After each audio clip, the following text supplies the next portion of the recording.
Bienvenue à un nouvel épisode de Les Footballeurs. Je suis Daniel Lavoie. Et je suis Joseph Lavoie.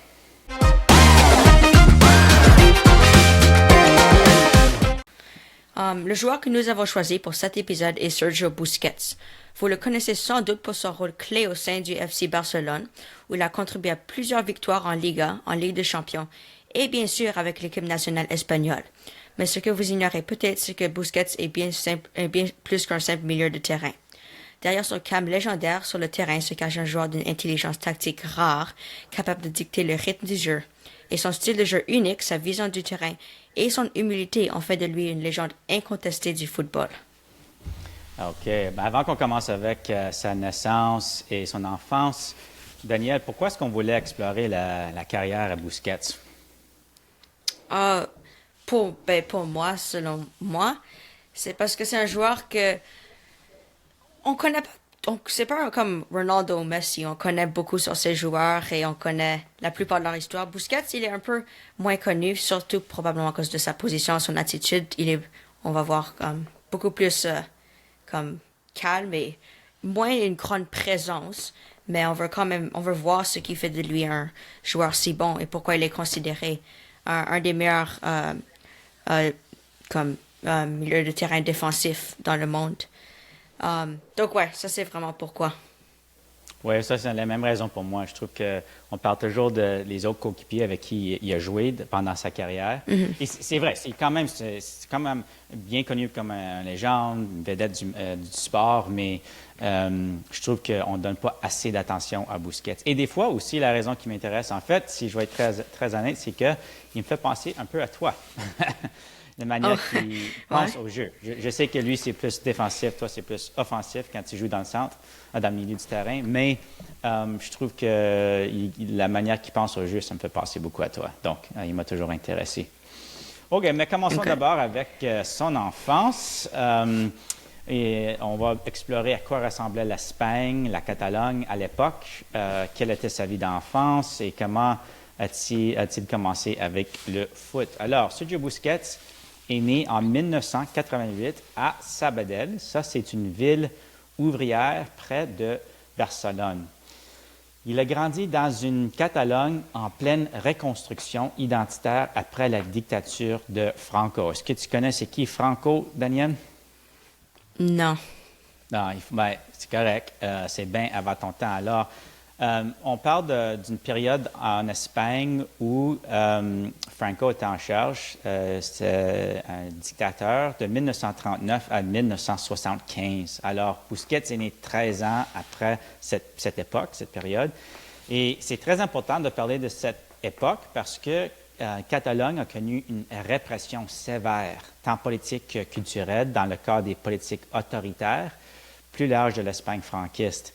Donc, il y avait vraiment un effort par Franco de vraiment cette répression sévère sur la Catalogne. Ça a vraiment affecté la culture, le peuple dans ce quartier, dans cette province, dans cette région de l'Espagne.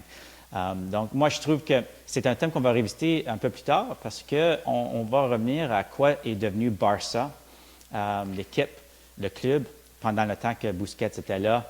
Et on va revenir à cette idée que c'est devenu plus qu'un club. Et je crois vraiment, honnêtement, c'est à cause de l'attachement du club à l'identité de cette région, de la Catalogne. Et Busquets, lui, il est né, il fait son enfance vraiment quand cette région commence à avoir plus de s'exprimer plus dans l'Espagne. La Catalogne des années 90 était en plein essor économique et culturel. Barcelone devenait une capitale européenne de l'innovation.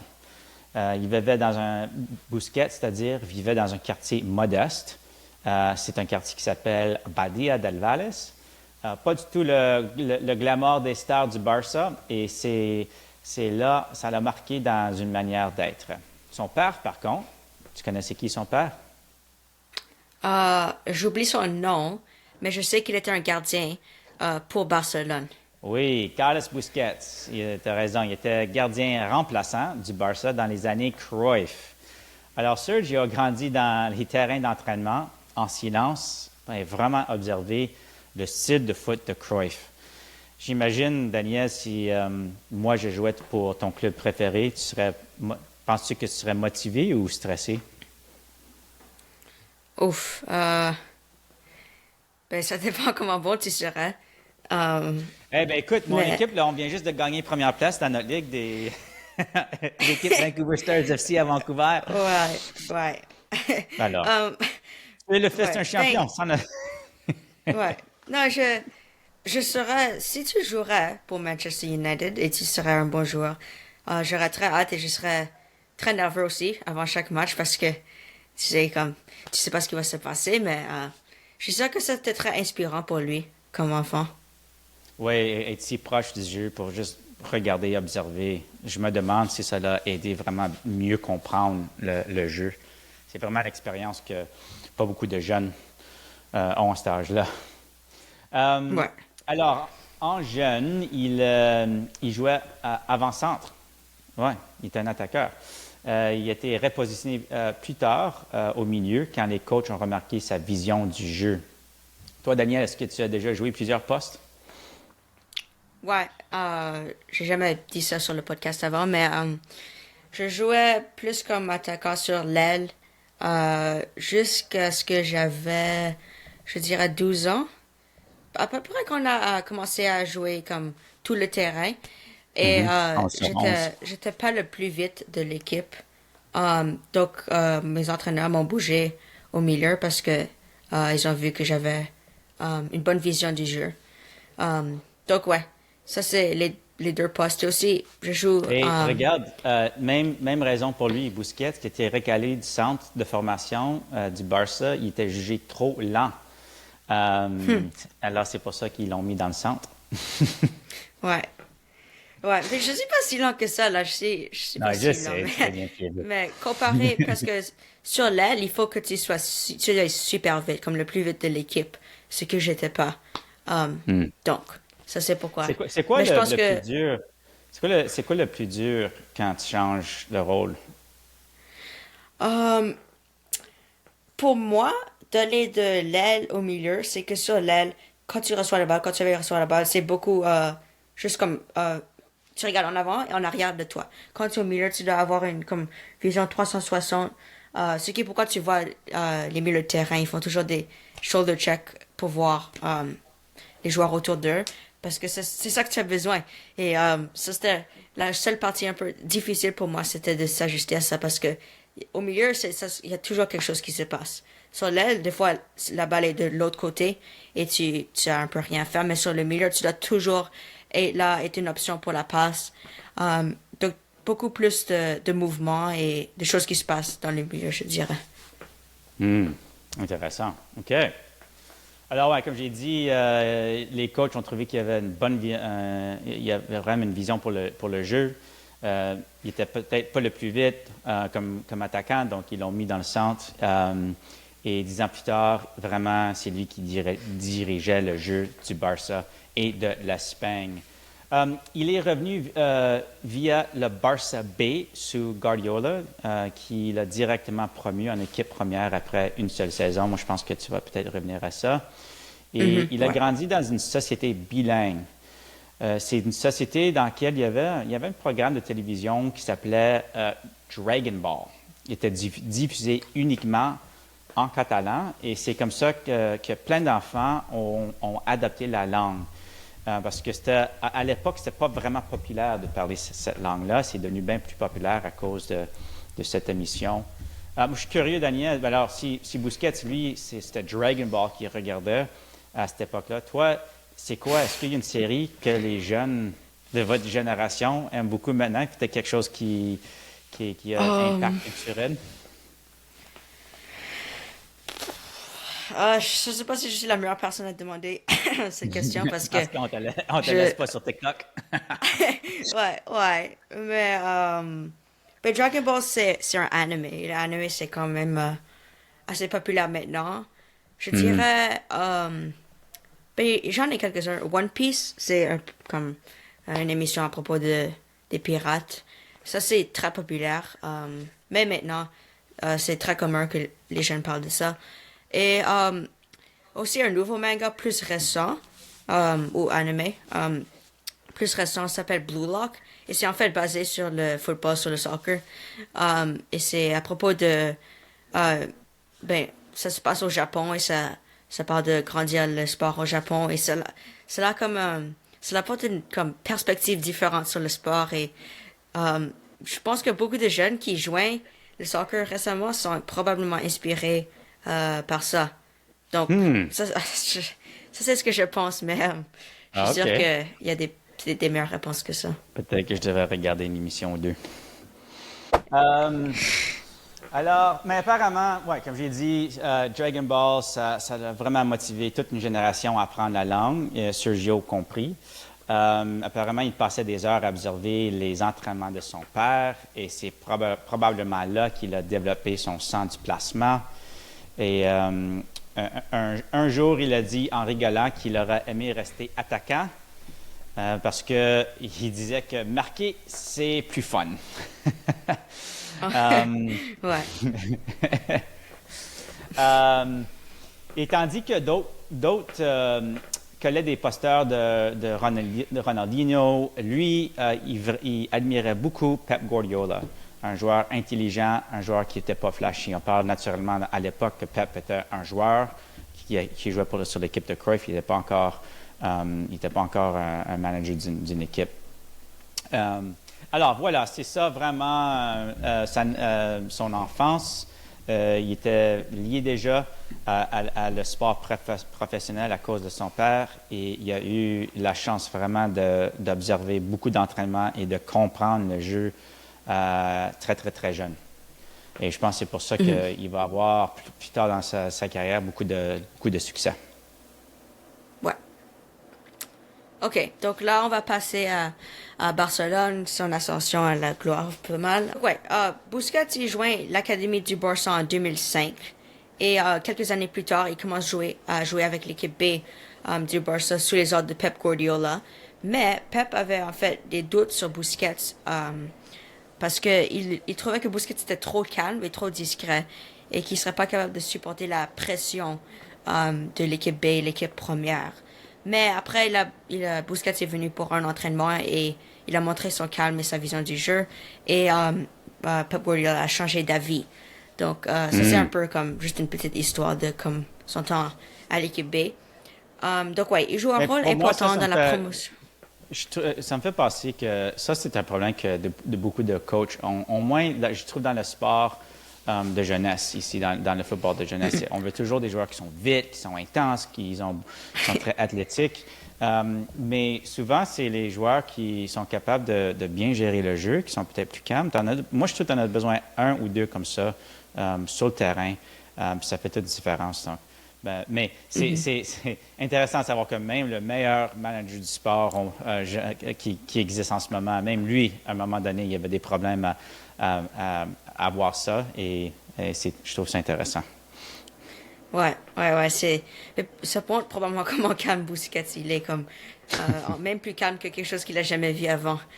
Euh, Ouais. donc, ouais, parce que, ouais, comme tu as dit, les joueurs qui peuvent jouer simple, il faut au moins un dans l'équipe, au moins. Parce que jouer simple, c'est en fait la clé pour une bonne performance. Juste faire des petites passes, et puis briser les lignes, avoir un shot sur le but. C'est toutes ces choses simples qui vont apporter du succès. Donc, je pense que c'est pourquoi il fait si bien, parce qu'il est un joueur simple. Il fait tout simple et c'est pourquoi ça fonctionne pour lui. Donc, ouais. Donc la saison après la promotion de l'équipe B en troisième division, il fait ses débuts pour l'équipe première en Liga le 13 septembre 2008. Et un mois plus tard, il marque 2 buts dans son début en Ligue des Champions. Et c'est pendant cette même saison qu'il est appelé à jouer régulièrement dans l'équipe première. Il commence à s'habituer à la vie professionnelle. Et c'est pendant cette saison que le Barça a gagné le 6-tuple. Donc on a parlé de ça avec Thierry Henry aussi. Ils ont gagné tous les titres majeurs possibles cette saison. Donc les titres étaient à la Incroyable. Liga, la Ligue des Champions, la Coupe du Roi, la Super Coupe d'Espagne, la Super Coupe de l'UEFA et la Coupe du Monde des clubs. Et c'est bien noté qu'il a gagné tout ça dans sa première saison en tant que Première professionnel. saison. Ouais. Donc, lui, il doit comme rentrer là et comme, waouh, ça c'est facile, regarde tout ce qu'on gagne déjà. Parce que, imagine, dans sa première saison professionnelle, ça c'est pas mal fou. Ouf. Ouais. Donc, ouais, là, c'est après cette saison il est comme un élément clé pour le Barça, surtout pour le milieu du terrain de la Barcelone durant la saison suivante. Il s'est affirmé comme l'un des meilleurs milieux défensifs du monde. Grâce à son intelligence du jeu, sa capacité à récupérer les ballons et à distribuer le jeu, sous la direction de Pep Guardiola, il a joué un rôle essentiel dans le succès du Barça, qui a remporté la Liga avec 99 points. Même s'il n'était pas le joueur le plus populaire, son travail discret a permis à l'équipe de dominer avec un jeu basé sur la possession et le pressing. Donc, deux premières saisons, 99 points, ça se passe très bien pour lui en ce moment. Ah ouais.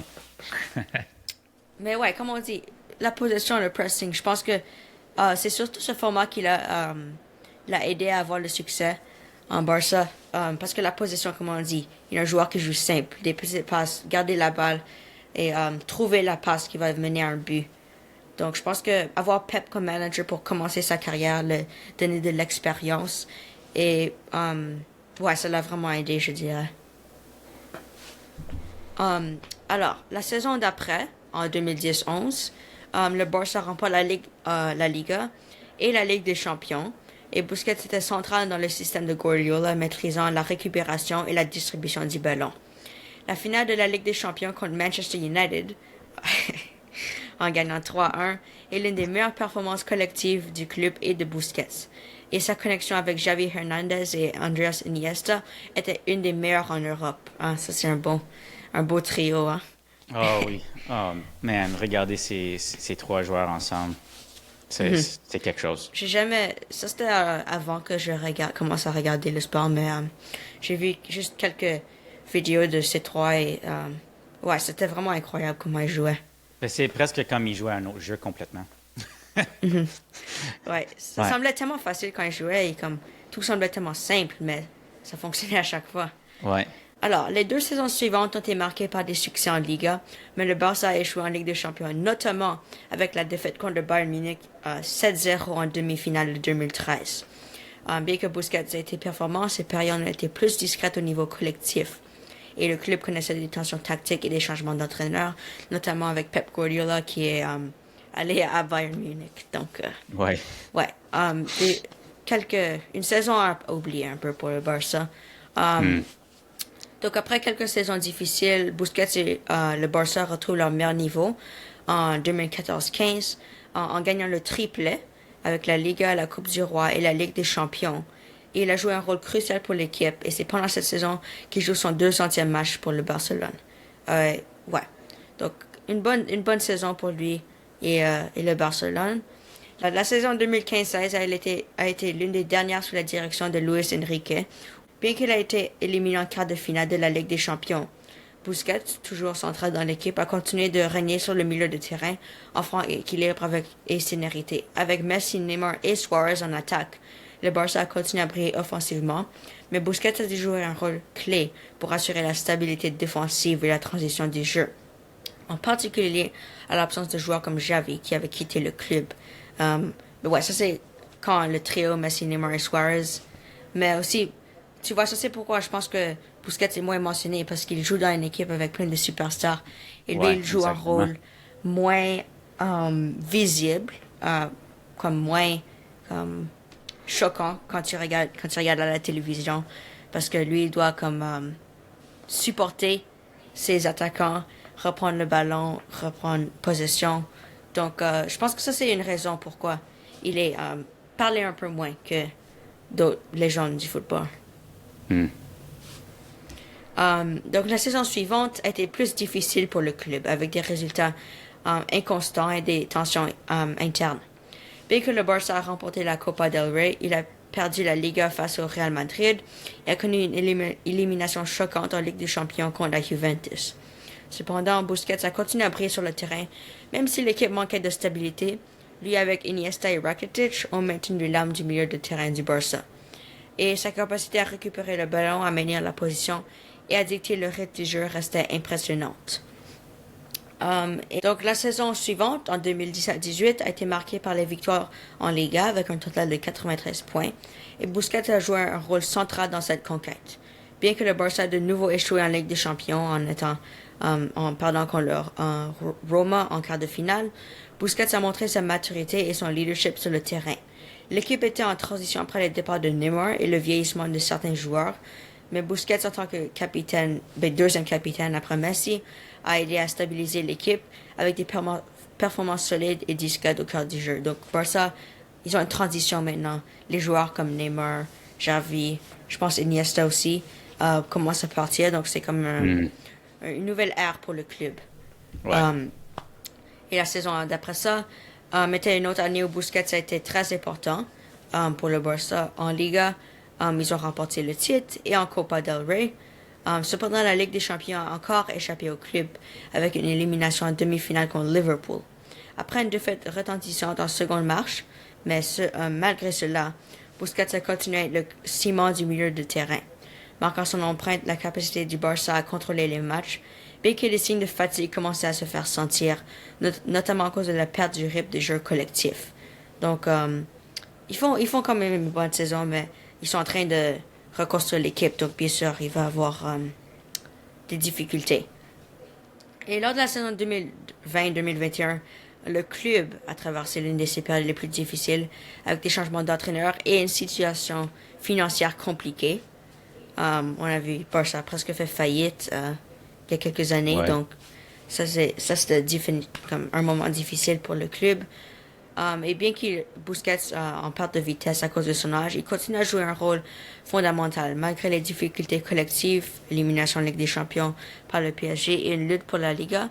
Il a apporté l'expérience et de la stabilité au milieu du terrain, comme souvent en compagnie de jeunes talents comme De Jong et Pedri.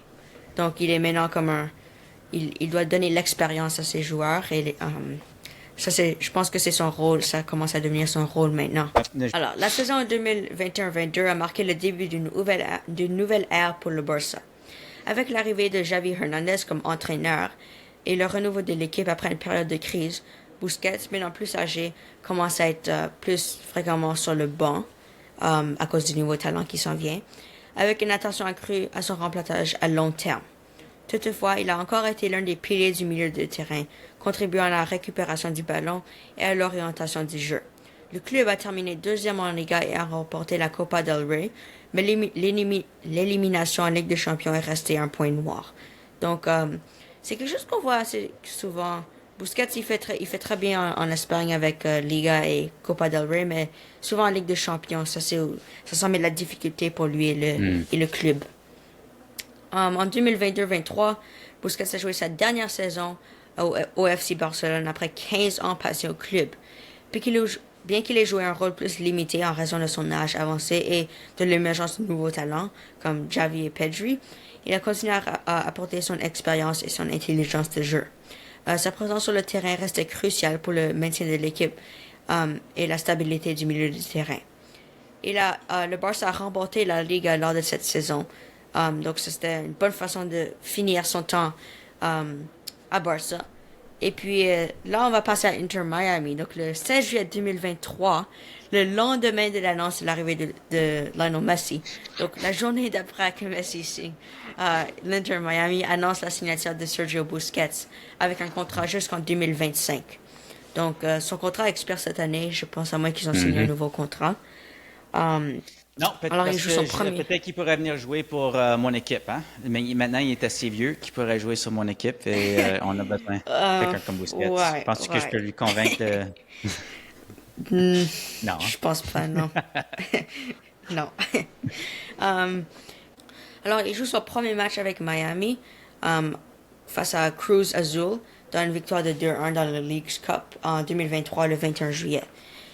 Et l'Inter Miami remporte la compétition et le premier trophée de son histoire en battant le Nashville au tir au but en finale. Et le 20 avril 2024, Busquets a marqué son premier but pour le club lors d'une victoire 3-1 contre Nashville. Et il continue à jouer pour Miami maintenant. Donc ouais, ça c'est sa carrière de club. Est-ce que tu as des réactions, des remarques? Ouais, juste que moi, j'étais vraiment déçu quand Inter Miami sont venus à Vancouver la saison dernière et on a reçu les nouvelles que Messi allait pas jouer dans le match. Naturellement, j'étais déçu parce que je l'ai déjà vu jouer une fois en Espagne et c'était surréel. Mais j'avais toujours hâte d'avoir Busquets jouer dans un vrai match, dans un match. Et moi, je voulais que toi, tu aies la chance à lui voir jouer. Et malheureusement, lui aussi, il n'est pas venu au Ouais. Et match. Donc, Suarez. et Les trois Suarez. n'étaient pas là et puis Ouais, les on a trois. vu Jordi Alba. Mais ouais. Ouais, ça c'était. Ouais, c'était Mais pas. ça montre que je trouve qu'il a reçu beaucoup de. Comme c'était vraiment quand ces trois-là sont arrivés à Inter Miami, c'était comme, wow, les rockstars sont arrivés et il y a beaucoup intérêt ici en Amérique du Nord à voir Busquets jouer parce que tu connais le jeu, tu sais très bien que ça vaut la peine d'aller le voir jouer. Ouais, ouais. Euh, OK. Mais sa carrière sur l'équipe nationale, on peut parler de ça aussi. On va commencer en 2009. Il débute avec l'Espagne alors qu'il jouait dans la troisième division juste avant ça. Peux-tu imaginer, Daniel, à 20 Oh ans, wow. tu joues dans la troisième division et tout d'un coup, là, tu joues avec Xavi, Iniesta sur l'équipe nationale. Comment est-ce que tu te trouves? Ça serait incroyable, hein, comme expérience? Oh, ouais, ouais. Ça serait un peu comme. Qu'est-ce que je fais ici, moi? Comme, pourquoi moi je suis ici quand je suis entouré de tous ces bons joueurs? Je pense que je me sentirais comme ça, mais en même temps, ça l'a peut-être poussé à devenir le joueur qu'il est maintenant. Oui. Mais un an plus tard, la Coupe du Monde, l'Espagne gagne la Coupe du Monde dans l'Afrique du Sud. Donc, je dirais pas mal pour une première compétition. C'est comme on voit ça, il arrive à Barça. La première saison, il gagne 6 trophées. Un an sur l'équipe nationale, il gagne la Coupe du Monde. Peut-être que c'est lui qui fait toute la différence ou il était super chanceux, je ne sais pas. Et en 2012, il joue toutes les minutes de l'Euro. L'Espagne explose l'Italie 4-0 en finale. Et lui, il est dans l'équipe du type du tournoi. Ça, c'est pas facile, ça, jouer toutes les minutes, hein, quand tu es dans le centre du terrain. Non, c'est pas. C'est fatigant physiquement, mais aussi mentalement parce que tu dois penser constamment. Il n'y a pas une seconde où tu peux penser à autre chose, sauf qu'est-ce que je vais faire quand je reçois la balle. Où est la passe, où est-ce que je dois aller. Donc, ouais, c'est fatigant de jouer tous ces matchs et chaque minute du jeu. Mais ça veut aussi dire que ça montre comment fort il est mentalement aussi. Et en 2021, il revient après le COVID. Il amène l'Espagne jusqu'à demi-finale de l'Euro à 32 ans.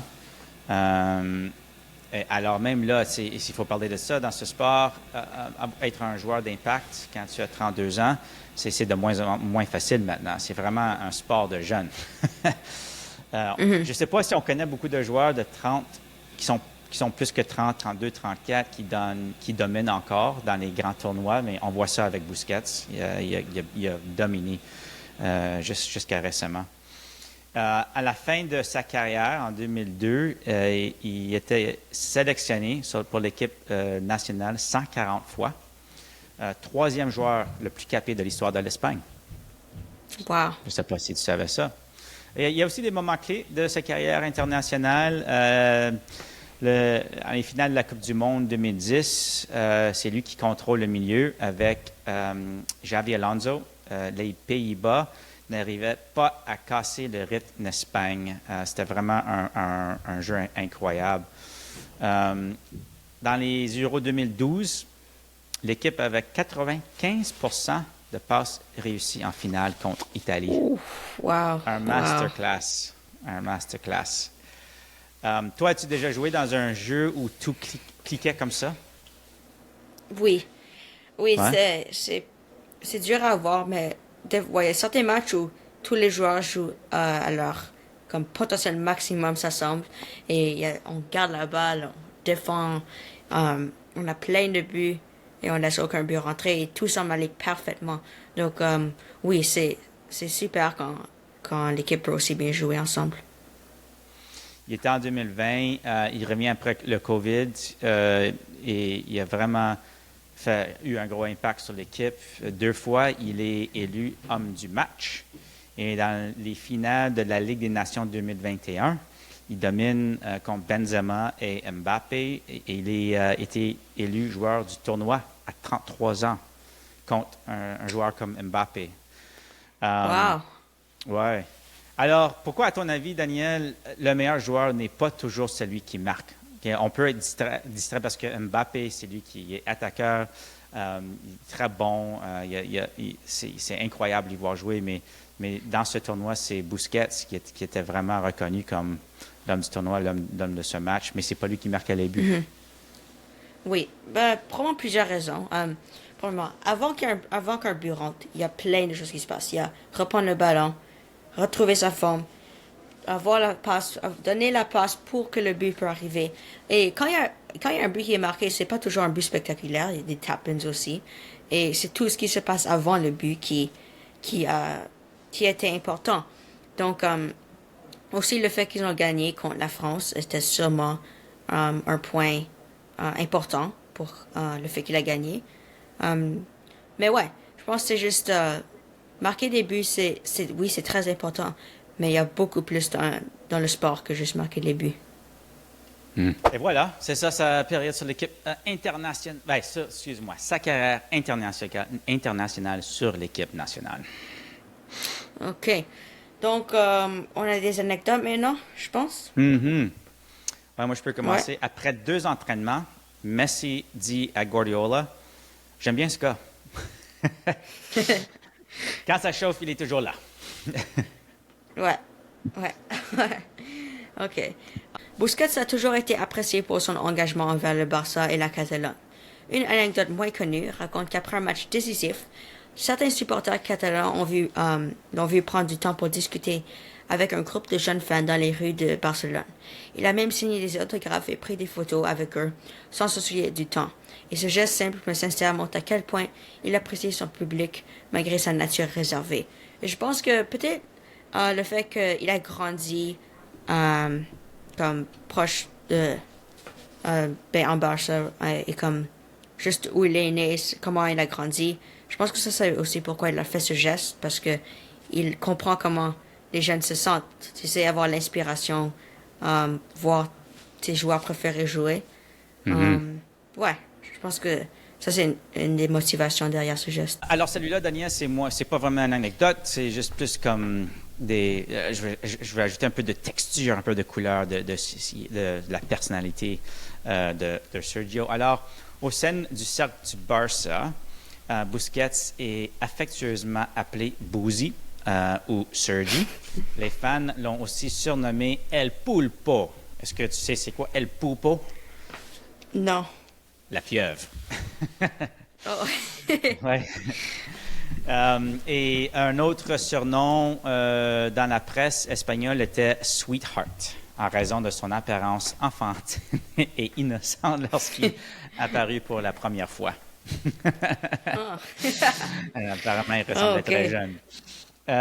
Ouais. Malgré quelques incidents de jeu sur le terrain, le plus tristement célébré étant un coup d'œil à travers ses mains après avoir tiré un carton rouge sur un adversaire en 2010. Ceux qui le connaissent insistent sur le fait qu'il n'est pas une personne malvalente, plutôt qu'il est ultra compétitif, mais juste. Hors du terrain, Busquets est reconnu pour son amour des plaisirs simples. Il n'est pas très actif sur les médias sociaux. Ça, c'est vraiment différent comparé à ses contemporains, mais Oui. il évite généralement les feux de la rampe. Il n'aime pas avoir trop d'attention. Ses anciens coéquipiers ont remarqué son sens de l'humeur, pince sans rire et son penchant à faire des imitations ou des blagues dans le vestiaire en toute discrétion. Alors, bon sens de l'humeur. Et contrairement aux stéréotypes des footballeurs modernes, Busquets ne s'est pas lancé dans des passe-temps ou des entreprises extravagantes, il ne lance pas de ligne de mode, il ne produit pas de musique, c'est pas un DJ. À bien des égards, c'est un professionnel de la vieille école. Le football est sa principale passion et son objectif principal. Ouais, tu as parlé de plaisir simple. Donc, dans cette anecdote, il a une grande passion en fait pour la cuisine. En dehors du football, il est un grand amateur de gastronomie et particulièrement de la cuisine espagnole traditionnelle. Certaines sources rapportent que lors de ses journées libres, il aime passer du temps à cuisiner chez lui, parfois même en famille. Il a notamment été vu dans des vidéos et photos sur les réseaux sociaux, partageant des moments et cuisinant des plats typiques de la région de Catalogne. Donc, ouais, il aime cuisiner. OK, j'ai d'autres comme anecdotes, des choses intéressantes qu'il a partagées dans les entrevues. Alors, lors d'une séance de questions-réponses rapides et légères, Busquets a révélé quelques préférences amusantes. Son eau de Cologne préférée est D Squared 2. J'ai aucune idée c'est quoi. Mais il est un passionné de voitures Audi et le personnage historique qu'il inviterait à dîner chez lui, c'est le Dalai Lama. Un choix intéressant qui montre, je pense, un côté plus réfléchi. Moi, je suis curieux, Daniel, pour toi, si tu pourrais inviter un personnage historique dîner chez nous, ce serait qui?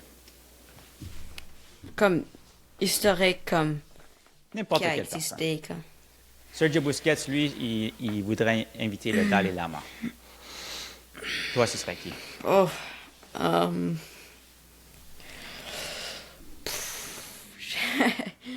ben, j'aimerais inviter un footballeur Ah, à la maison parce que je pourrais lui demander poser des questions et ouais, je dirais Quel footballeur d'abord? oh, ben peut-être je trouve qu'avoir Messi, ce serait cool. Sauf qu'on pourra pas le parler parce qu'il parle pas anglais. Ouais. Ben, Anglais ou français, mais oui, ce serait cool d'avoir n'importe quel footballeur, vraiment. Ah ouais. Ce serait cool d'avoir, mais ouais. Alors, pour un homme souvent décrit comme sans fioriture, très simple, il est normal que ses vacances idéales soient simplement un voyage à Punta Cana, un paradis balnéaire, et qu'il apprécie les projets discrets comme prendre une bière avec tous ses coéquipiers. Ah, ça, c'est quelqu'un que je pourrais être coéquipier avec. Ouais. OK, ouais, j'avais trouvé celui-là intéressant aussi. Busquets a donné un aperçu de son processus de réflexion en cours de jeu, comparant son rôle à celui d'un joueur d'échecs, orchestrant ses mouvements. Et il avait dit, il faut tout contrôler. C'est comme aux échecs, je calcule tout. Où sont mes coéquipiers? Où sont les adversaires? Ce qui peut arriver. C'est tout ça qu'il a expliqué, soulignant comment il anticipe les rebonds et vérifie même avec le banc les changements tactiques. Alors, c'est vraiment comme l'ordinateur sur le pitch. Il a admis que, toi, tu avais dit ça plus tôt, en fait, que la fatigue est plus mentale que physique dans son poste. Cette acuité mentale est la clé de son génie. Il joue avec 2 longueurs d'avance sur tout le monde. Javi Hernandez l'a dit simplement, son intelligence de jeu sur le terrain est une merveille. Ouais. Ouais, donc on dirait qu'on pense tous les deux la même chose. Donc, est-ce qu'on passe aux statistiques maintenant? Moi, j'en ai 3 je peux partager. Ouais. Allez. Ah, ok. Donc, en termes de passes, il est l'un des joueurs les plus précis. Au cours de la saison 2020-2021, par exemple, il a réussi plus de 90% de ses passes. Donc, oui, ça c'est un bon pourcentage. Il a un taux de réussite d'environ 55 à 60% dans les duels, ce qui est élevé pour un joueur de son profil défensif. Donc, un duel, on dit souvent 50% de chance, mais lui, il a plus que 50% de chance dans un duel. Donc, ouais, je pense que c'est une autre raison pourquoi il est il joue plus comme un poste défensif que offensif. Il a joué plus de 700 matchs officiels pour le Barça. Donc, Ouh, beaucoup 700 de matchs. matchs. Ouais. Ouf. Ouais, Donc, on avait déjà dit qu'il y a eu 143 sélections pour l'équipe nationale. Donc ça, c'est plus que Xavi, que Iniesta ou Torres. Il était toujours là wow. pour l'équipe espagnole. Ouais. Ouais. 17 matchs de Coupe du Monde. C'est un record espagnol partagé. 0 minute ratée à l'Euro en 2012 et au Coupe du Monde en 2010. Alors, les coachs Wow. ne le sortaient jamais. Il était tellement clé. OK. Donc, est-ce qu'on passe à l'analyse? Ouais, allons-y. OK. Donc, impact dans les clubs où il a joué. Comme on a mentionné, tu sais, il a eu une très belle carrière. Il a gagné plusieurs trophées. Et je pense que même si son impact est moins visible, il a quand même eu un gros impact avec assurer la structure de l'équipe, être comme le cerveau de l'équipe, contrôler le jeu. Donc je pense que oui, il a eu un grand impact, même si c'est un peu moins visible que un joueur offensif, par exemple. Donc ouais, c'est ça. Attitude, son attitude est celle d'un leader calme et posé. Il est pas vraiment le joueur le plus bruyant, mais sa manière de jouer fait de lui une figure de leadership tranquille. Il a une comme humilité et il est très intelligent tactiquement, bien sûr. Et souvent discret dans ses actions, mais crucial dans la construction du jeu. Donc oui, je pense que ouais, une attitude beaucoup plus calme, je dirais. Très calme, oui. Et c'est ça qui l'a rendu. Donc, C'est pour ça qu'il était tellement différent que les autres, hein? Et puis tu as besoin de cette attitude calme pour bien gérer le jeu. donc réussite collective et individuelle. Collectivement, le succès collectif de Busquets sont exceptionnels. Son palmarès avec le FC Barcelone inclut plusieurs Ligues de Champions et de multiples titres de champion d'Espagne. Avec l'équipe nationale, il a été un pilier essentiel dans la conquête de la Coupe du Monde 2010 et des Euros 2008 et 2012. Individuellement, il n'a pas souvent été récompensé par des trophées individuels majeurs comme le Ballon d'Or, par exemple. Il est largement reconnu par ses pairs et par les entraîneurs comme l'un des meilleurs milieux défensifs de tous les temps. Il a gagné la distinction comme le prix du meilleur joueur espagnol de l'année à plusieurs reprises. Donc, collectivement, on voit encore ça rapport avec son attitude. Il a gagné beaucoup plus collectivement qu'individuellement. Donc, je pense que ça montre un peu son style de jeu aussi. L'équipe avant lui-même, je dirais. C'est ce que son attitude aussi. Moment wow, la finale de la Coupe du Monde 2010, il a été une grande présence lors de la victoire de l'Espagne, récupérant les ballons et initiant des contre-attaques décisives. Les Clasico contre le Real Madrid, il était très important dans les nombreux matchs déterminants entre le Barça et le Real Madrid, apportant son calme et son intelligence dans les moments cruciaux. Et la passe décisive contre le Bayern Munich en Ligue des Champions 2015, un exemple parfait de sa vision de jeu et de sa capacité à dicter le tempo, même dans des moments de grande pression. Moi aussi, Donc, j'ai est-ce que d'autres. toi, tu en as? Ben, j'ai des moments wow, mais c'est intéressant d'appeler ça des moments wow avec Busquets parce que c'est pas nécessairement avec lui des moments que tu vas comme rejouer sur YouTube parce que c'était comme Ouais. c'est quelque chose de très athlétique. C'est vraiment les petites choses qui ont fait toute la différence. Alors, je vais commencer. Pour moi, c'est la manière qu'il a dominé les Pays-Bas en finale de la Coupe du Monde en 2010. Tout le monde se souvient du but de Iniesta dans ce jeu, mais pendant 120 minutes, Busquets a réussi 95% de ses passes. Malgré la pression constante d'un milieu néerlandais très agressif, il a toujours trouvé la bonne passe, a calmé le jeu, il a permis à l'Espagne de garder le contrôle jusqu'au bout. Alors pour moi, pourquoi est-ce que c'est un moment wow, mais dans l'un des matchs les plus physiques de l'histoire des finales, il a gardé son calme total, pas de panique, juste du sang-froid et une maîtrise absolue. Quoi d'autre? J'avais trouvé On appelle ça l'interview des salières, la leçon de tactique improvisée, dans une entrevue avec The Guardian. Donc ça, c'est un journal en Angleterre.